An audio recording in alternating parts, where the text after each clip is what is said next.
hereby proclaim this planet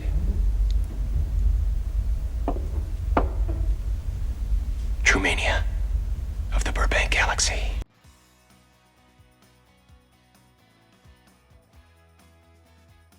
Number 30, talking with his butt. Ace Ventura, Pet Detective. Excuse me, I'd like to ask you a few questions. How are you supposed to react when someone turns around and starts using their butt as a puppet? There is no right answer. Jim Carrey made us all wonder this when his character in Ace Ventura Pet Detective started literally talking out of his rear end. This is not the time, Mace. If Einhorn come down here and see me talking to you or your ass, I'm history. According to director Tom Shadyac, the scene came about due to Carrey's goofy improvisation on the set of the 90s TV series In Living Color. Carrey brought this comedy gag to his Ace Ventura character in brilliant, humorous fashion. It starts with the pun. Then there's the relentless questioning. And finally, he starts wrestling with his butt in his chair. As he's done so many times, Carrey brought his amusing silliness to the screen with his unique flair. All right, that's it.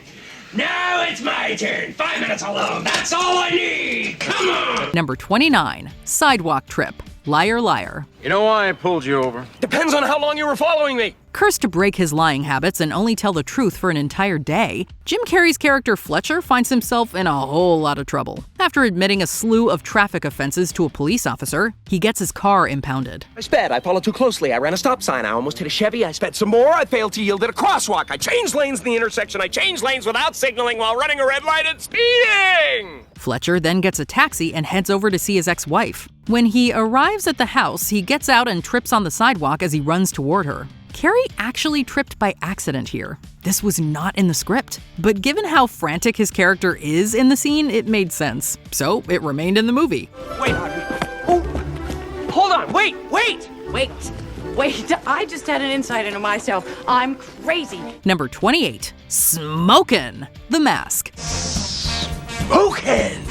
It's probably the best-known line in this Jim Carrey classic. After his character Stanley puts on the magical mask and uncontrollably twirls around the room, Carrey delivers the line with a head jerk and a wide smile. It's party time! P-A-R-T. Why? Because I gotta! As if this moment could get any cooler, it turns out Carrey came up with it on his own. That's right, improvisational genius. His execution is notable as he establishes his green-faced alter ego. It's also one of many scenes that makes it abundantly clear Carrey was the absolutely perfect casting choice for this role. Number 27, Jogging at Night, Batman Forever. Like the jacket? It keeps me safe when I'm jogging at night. This Carrey line exemplifies his incredible ability to stay in character while going off script. Although it received mixed reviews, particularly in comparison to the other Batman films, there's no denying that Batman Forever has a stacked cast. That includes Carrey as the Riddler. Batman? Batman, you say? Coming for you! At one point near the climax, he holds Nicole Kidman's Dr. Chase Meridian captive. Carrey, immersing himself in the villain's essence, enters the room and improvises with this one-liner. The chuckle that ensues caps it off nicely. Even more than just staying in character, it's the delivery and execution that are impressive. Now, the real game begins. Number 26, Institution Scene, Dumb and Dumber 2. How you doing, buddy? Brought you all your favorite candies.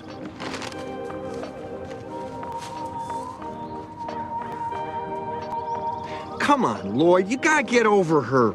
At the beginning of the Dumb and Dumber sequel, we learn what Lloyd's life has unfortunately come to 20 years later. But it's not quite as it seems. Harry finally finds that out for himself. Outside a psychiatric ward, Carrey's character is apparently unable to speak. Besides, she's married. And even if it had worked out, would you really want ginger babies? Ugh, gross. Eventually, when he finally begins to talk, he reveals the baffling truth to Harry. Most of Carrey's lines during this scene were improvised. Who knows what the original script contained and how many words? Nonetheless, for Carrey, this scene shows that no matter the situation and setting he's put in, he can make the script become momentarily dispensable. God, yeah! What? You should see the look on your face! I got you so good! Number 25, beating himself up in the restroom. Liar, liar. Your Honor, would the court be willing to grant me a short bathroom break? Can it wait? Yes, it can. Fletcher takes things to the extreme in an effort to delay court proceedings. According to co-star Cary Elwes, Cary improvised a large amount of the crazy courtroom bathroom scene. How am I going to get out of this? Yes, he really did beat himself up, using a few different methods. He even cracked his head pretty good on the concrete floor. This shows just how far Jim Carrey is willing to go to get the most out of a scene and movie. The bathroom scene is memorable in and of itself, but knowing that Carrey came up with many of the actions on the fly makes it even more noteworthy. Think. Owie! Number 24. Somebody Stop Me! The Mask. Somebody stop me! Carrey's iconic green-faced character gets himself ready with his grooming routine, topping it off with a yellow feathered hat. Confident in his new mask and his new skin, you could say, he delivers this comical line while looking at himself in the mirror. According to the actor himself, this wasn't in the script. Hold on, sugar! Daddy's got a sweet tooth tonight! The specific phrasing Carrey decided to use for this scene ended up working incredibly well, especially in the larger context of the movie. He goes on to prove that with his new look and flamboyant dance moves, he's right, no one can stop him. Can't make the scene if you don't have the green. I better make a little stop. Number 23. Alrighty then. Ace Ventura, Pet Detective. HDS, sir, and how are you this afternoon? Alrighty then. I have a package for you. During the filming of this classic comedy, Carrey thought back to a line he said on the series In Living Color. Thinking it would be a fitting line for Ace Ventura, he decided to give it a whirl. He was right. Alrighty then! The "alrighty then" line became Ventura's signature catchphrase and one of Carrey's most famous quotes in his acting career. It made sense to reuse it in the sequel as well. It's amazing to think that a quote he improvised became such an integral part of his character's persona. Alrighty then. Well done, Jim. Hey, maybe I'll give you a call sometime. Your number's still 911? Alrighty then. Number 22. Can't Buy Me Love. Yes Man. This is unreal. Couldn't agree more. Keeping the cameras rolling when the actors don't know it can be a great strategy for catching off-the-cuff moments. That's apparently what happened in the Can't Buy Me Love singing scene with Yes Man co-star Zooey Deschanel. Say you don't need those diamond rings, and I'll be satisfied. Those vocals, in addition to the background and camera angles, made it a worthy inclusion in the film. That's especially true given the chemistry with Deschanel, who went along with Carrey's singing nicely. Carrey's description of how the scene came about is fascinating, as he talks about the impact of being absorbed in the Beatles' aura. Tell me that you want those kind of things that money just can't buy. Number 21. Mama, Liar Liar. Hi. Hi. New in the building? Yeah, I just moved in Monday. Part of the human experience is choosing what and what not to say. Certain thoughts are better left unsaid. But Jim Carrey's character Fletcher literally cannot lie. So he uncontrollably speaks his mind in this elevator scene. You like it so far? Mm-hmm.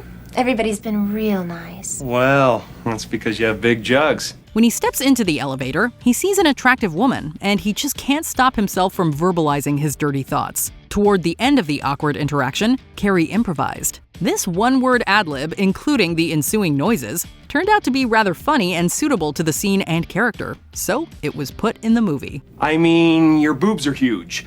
I mean, I want to squeeze them. Mama! Number 20. Uncovered Sneeze. Ace Ventura, When Nature Calls. Unsurprisingly, you can expect to get a lot of great improvised Jim Carrey bits from his more unrestrained characters, and there are few of his as unhinged as Ace Ventura. Bumblebee tuna. Hi there, nice to see you. Bumblebee tuna? He's introduced to the African Wachati tribe, and his cultural ignorance is evident from the outset. Soon enough, his guide Greenwall explains that the tribe was untouched by disease until they met colonists, at which point Ace does about the worst thing he could do. They have lived in the same state for thousands of years. They did not know about disease until the white man came. Reportedly, Carrey came up with the action himself, though the tribesman he sneezes on probably knew what was going to happen. Judging by his perfect reaction, we like to think that he didn't. Number 19, Fall from Above.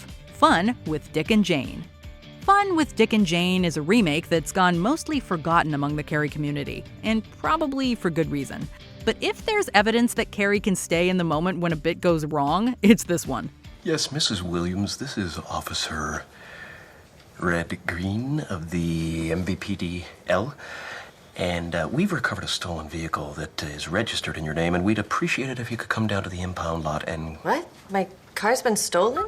During the climactic heist sequence of sorts, Dick manages to get an employee to leave the building so he can use her computer to print a vital document.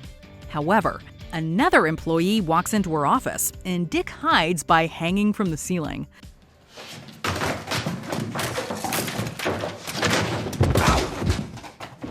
Upon dropping down, Carrey accidentally missed the desk and fell to the floor.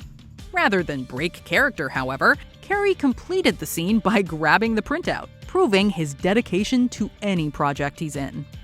Number 18, Big Gulps, Dumb and Dumber.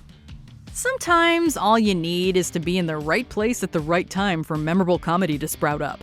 In the first Dumb and Dumber movie, Harry and Lloyd pull off the road to stop by a convenience store, and on the way out, Lloyd greets a couple of guys drinking big gulps in the parking lot.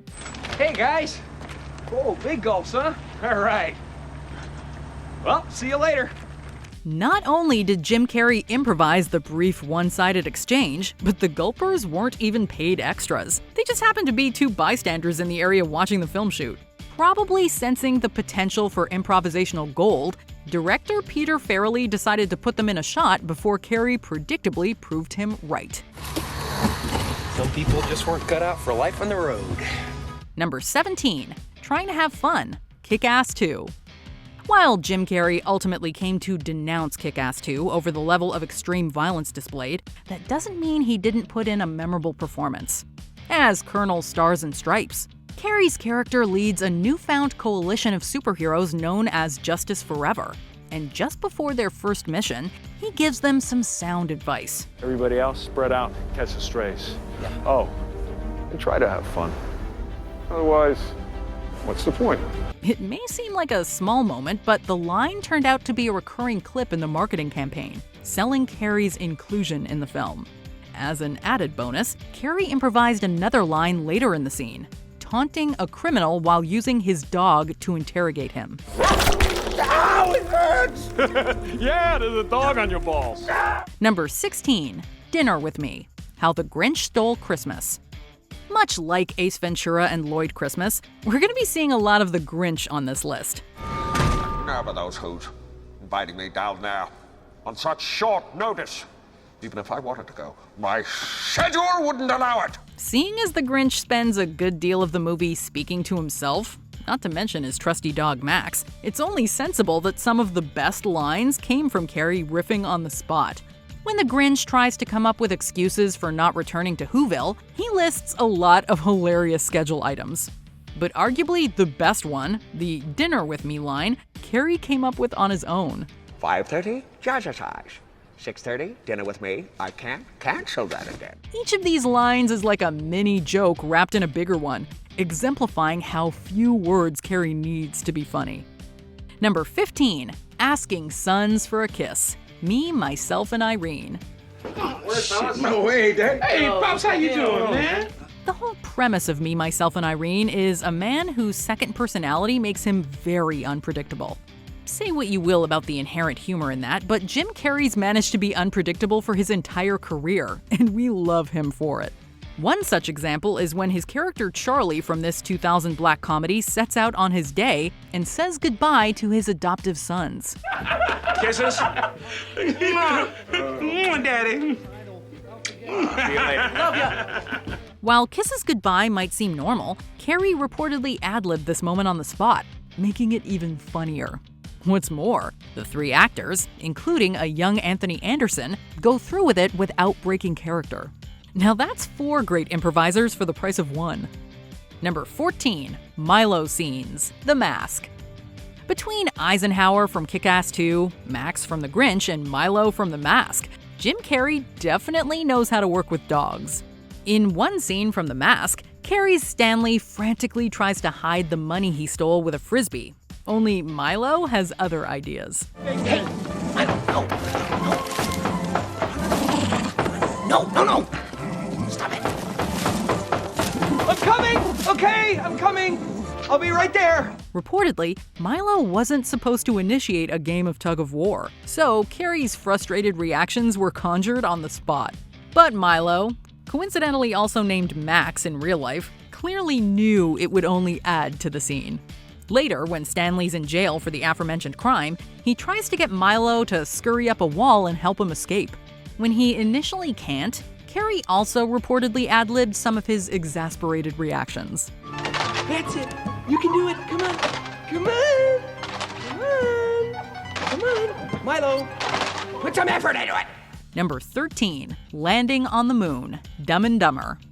Sometimes all you need to be an effective comedic performer is to take in your environment and respond in earnest. Clearly, Jim Carrey is already keenly aware of that if this scene is any indication. After Harry and Lloyd finally make it to Aspen and find Mary, Lloyd goes to a bar thinking he has a date with her. When she obviously doesn't show, he grills the bartender for her address and sets off to confront her. Only he spots a curious newspaper article on the way out. No way! That's great! We don't know if that headline was framed beforehand or by the production crew, but Carrey apparently saw it and came up with the perfect comedic beat to end the scene on. Number 12, Losing Lisp, the Cable Guy. Chip Douglas from The Cable Guy is definitely one of Carrey's most underrated roles. And the fact that he has a lisp is really just the cherry on top of the sundae in completing a memorable character. Dry land is not a myth! I've seen it! Kevin Costner, Waterworld! During the climactic fight scene against Matthew Broderick's Steven, Chip gets punched at one point and realizes his lisp is gone. You're gonna have to do better than that, Steven! Steven? Steven! My lisp is gone! Only this wasn't in the script, as Carrey genuinely forgot to incorporate it. Instead of calling cut, he rolled with it, making for one of the best jokes in the movie. You stupid son of a bitch. Honestly, it's hard to believe that this wasn't a fully planned moment, but such is the majesty of Jim Carrey's superb comedic wit. Number 11, Tablecloth Trick, How the Grinch Stole Christmas. This one occurs almost immediately after the dinner with me line. While we could have incorporated this one into that entry, the moment is too good not to go fully in-depth with it. 7 o'clock, wrestle with my self-loathing. I'm booked. Of course, if I bump the loathing to 9, I could still be done in time to lay in bed, stare at the ceiling, and slip slowly into madness. When the Grinch starts to come around to the idea of making an appearance in Whoville, he starts to wonder what he's gonna wear, prompting him to experiment with a tablecloth.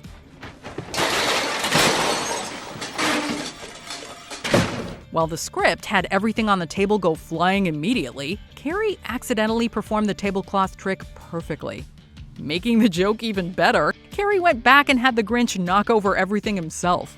This is absolute comedic gold, and something you could try 100 times and not get it as right as Carrey does on the fly. Number 10, Dr. Robotnik's Dance, Sonic the Hedgehog. Jim Carrey as Dr. Robotnik was an odd casting choice to say the least, but it resulted in a fun performance that allowed the actor to revisit his over-the-top roots. The comedian was given free rein to ad-lib on set, and by the end of shooting, Carrey wasn't sure how much of the actual script made it into the movie. I'm in charge. Is Major Ben charge? Carrey's most uproarious improvisation comes in the form of a dance sequence. While analyzing one of Sonic's quills, Robotnik cuts loose with choreography that only Carrey could come up with on the spot. Evil grows in the dark, in the sun it never shines. It was reportedly Carrey's idea to include the song Where Evil Grows, remembering it from his childhood. But see, that's a Canadian band. I came up with that song from my childhood, and it actually turned out to be a band from Vancouver. Carrey's assistant Nicole also fed him a line when Agent Stone shows up with lattes. Ah! I just thought you might like a latte with steamed Austrian goat milk. What do I look like, an imbecile? Of course I want a latte. I love the way you make them! Number 9. On 9. Me, Myself, and Irene. Though the actors playing Charlie's sons were mostly able to cover up their surprise in the kissing scene, that wasn't always the case when it came to Carrey and his antics. On multiple occasions, he caught his co-stars off guard. In another instance, Irene and Charlie's other personality, Hank, decide to ditch their vehicle. Ready to shove the car off a cliff, Hank tells Irene to push on the count of 9. Ready? On 9. 1, 2, 3, 4, 5, 6, 7, 8, 9. Why not the count of 10? It doesn't really matter since Hank counts down in barely a second. Carrey came up with this line, and you can tell from the bewildered look on Renee Zellweger's face that she was not prepared for it. Number 8. The Cellist's Arm. Ace Ventura, Pet Detective. Just don't let me catch you with an animal in here, that's all. All right. Take care now. Bye-bye then. Loser. Carrey was heavily involved in the production of Ace Ventura, contributing rewrites to the script and injecting numerous moments off the top of his head. Infiltrating a party, Ace does everything in his power not to blend in. As if his eccentric wardrobe and personality weren't enough to draw attention to himself already, Ace goes out of his way to pull on a cellist's arm. This causes the musician to hit a wrong note, but Ace just keeps walking without skipping a beat. Oh, look, honey. There's the hors d'oeuvres.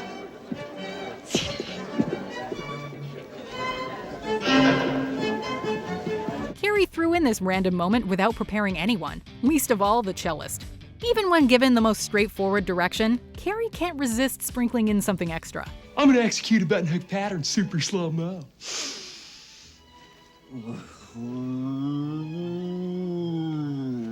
Number 7. Hello, Clarice. The Cable Guy. Come on, baby. Talk to me. Tell me where you're naked. If we had to single out the two most horrifying characters to come out of the 90s, they would undoubtedly be Hannibal Lecter and Jim Carrey's Cable Guy. Okay, maybe we're exaggerating when it comes to the latter, but Chip Douglas does borrow a page from Hannibal the Cannibal in this scene. Dost have thou a mug of ale for me and me mate?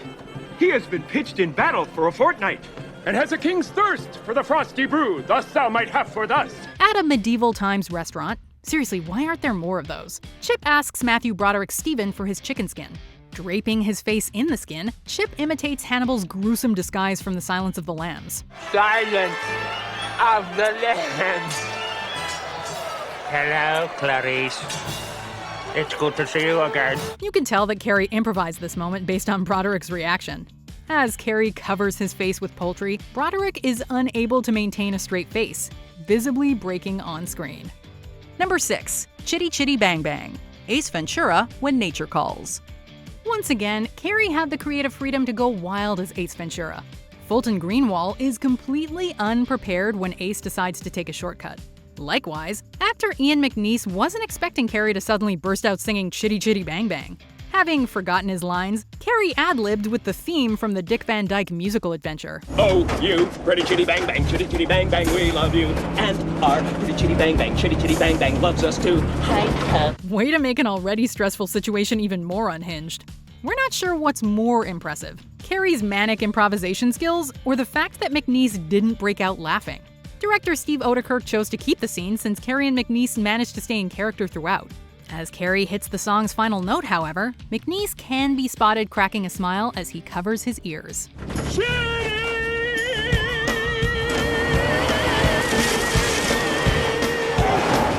Number 5. Directing Max. How the Grinch Stole Christmas. Despite all the aforementioned Grinch goodness, arguably his most elaborate ad-lib took aim at the film's director, Ron Howard. Before heading off to Whoville, the Grinch attempts to get his dog Max into character as Rudolph. If I can't find a reindeer, I'll make one instead. He does this by channeling Howard, even donning one of the director's signature baseball caps. What ensues is 100% Carrey poking fun at Howard's directing methods. Howard wasn't offended by Carrey's imitation of him.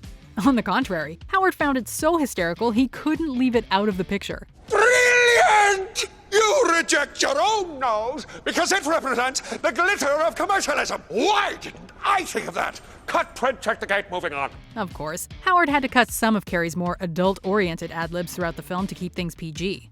Are we the only ones who want to see an R-rated director's cut? Taxi! because I'm green, isn't it? Number 4. Meeting Count Olaf. Lemony Snicket's A Series of Unfortunate Events. This dark comedy has too many improvised moments to keep track of, but Carrey's introduction as Count Olaf is definitely a highlight. Well, hello. I am your beloved Count Olaf. Although he acts as if the world is his stage, Olaf is ironically a horrible actor. So when Olaf asks Klaus Baudelaire to repeat the line he just said, it seems to be on brand for the character. Your left side is the good one. In reality, Carrey forgot his next line and decided to spin his mistake into comedic gold. Give me the line again.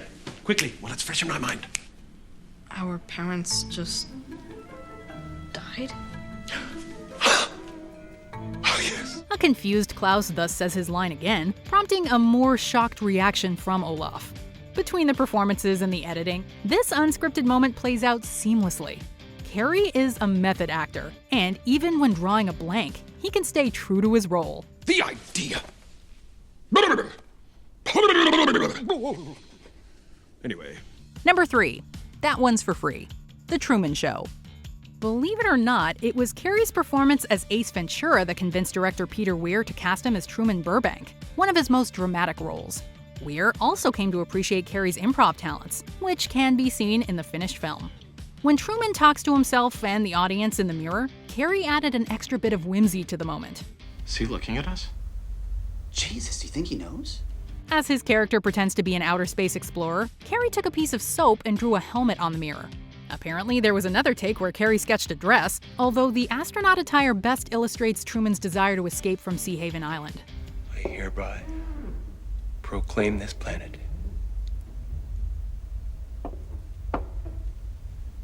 Trumania of the Burbank Galaxy.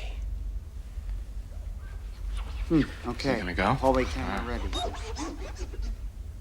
That one's for free. Kind of ironic that Carrey would later play a man on the moon. I hope you don't take everything I did in there seriously, what I was saying. It's just part of the show. Number 2. Sorry, wrong pocket. The Mask. Spoken! When Stanley Ipkiss first transforms into the cartoony Mask, he has some fun at the expense of a local street gang by setting up a balloon animal booth. Get right up here! Don't be shy!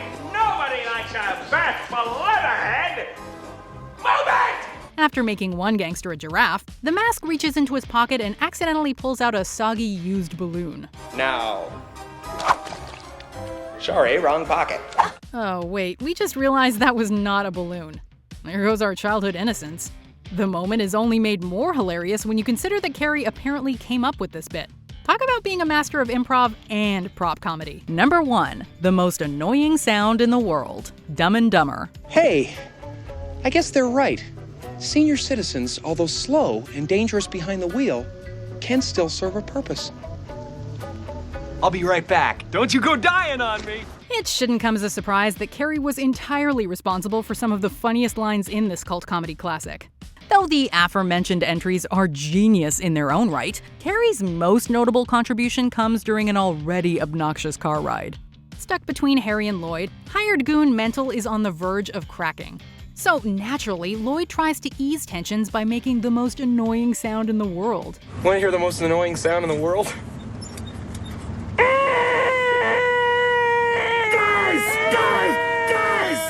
This was all Carrey's doing, and it's easy to spot the look of uncertainty on Jeff Daniels' face leading up to it. Daniels also joins in making the sound, but not before cracking up. Let us know in the comments what surprised you most about this list. Be gentle. Did you enjoy this video? Check out these other clips from WatchMojo, and be sure to subscribe and ring the bell to be notified about our latest videos.